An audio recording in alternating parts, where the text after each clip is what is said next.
I've been a Victory fan since 2005, since the club first started up, since a kid, and then I'm still support them just as much as today.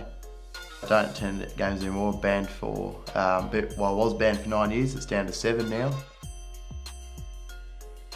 My ban was for igniting a flare in Sydney, and then breaching the ban twice. So that's one for being in the stadium when I didn't know I actually had a ban. The other one was for, I believe, being spotted outside the stadium or inside the stadium. That didn't really give me a reason for the second one. I was actually, obviously had a few drinks down me. I was at Sydney away. It was a fantastic day. Every away day is great. It's just such a great experience. It was in that mindset, just to do it. It just didn't quite work out for me. So.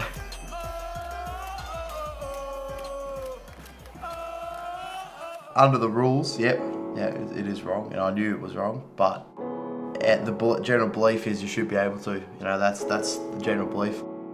If people understand that it's going to be done inside an active area, they shouldn't really be in there if they're not happy with it. I mean, it's an area where everyone expects flares could happen. In a way, I personally don't see problems. I can see why other people do, but I personally don't.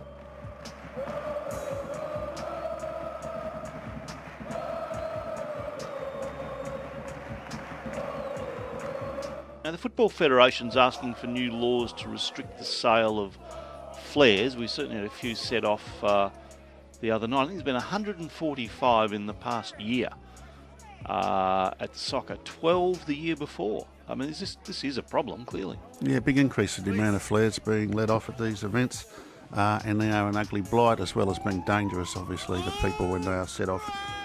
We've had, as you said, Neil, a big increase in the amount of flares that have been let off. We can search for flares around the sporting precincts, sporting venues, which we do, and we've done a big increase in those over recent times. But interestingly, on Saturday night we had 4 flares let off inside the stadium, but outside the stadium 25 were let off. But the other issue, I think, with the soccer, Neil, is the audience that goes to soccer is predominantly young men. If you look across the terraces, you often see young male faces and only a few female faces to be seen, and that sort of young male tribal culture that seems to go to the football at the moment is what can be sitting behind this. Why is it, do you think, a problem with soccer but not AFL? Yeah, that's only my view, Neil, but this is the point I'm making about the audience attendance. If you look across, say, an AFL crowd, you'll see families, children, which leads to an environment that's less contentious and less violent. When you've got just a sea of young males, it can be a recipe for this sort of thing.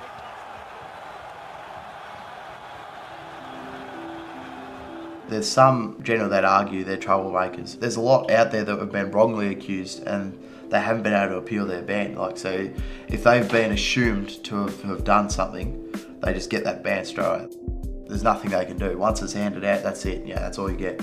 So, I think the other thing I don't understand is a lot of people who are banned, possibly made a one-off mistake and they wouldn't do it again. And they're, huge supporters of the game. I absolutely love the game. I love Melbourne Victory. I lit a flare, broke my ban a few times. So, they could see me as a troublemaker, but I just think I'm just a passionate supporter of the game. I've grown up with AFL, but football, the world game has definitely overtaken. Just, through experiences, through just the emotions of the game, and I've supported it a lot more than when I do at AFL games, because it's experience you just don't get anywhere else. I miss the adrenaline when we score a goal, the celebrations. I miss, just being side by side with mates and all the people around me, all supporting the same club. It's a big miss, 100%.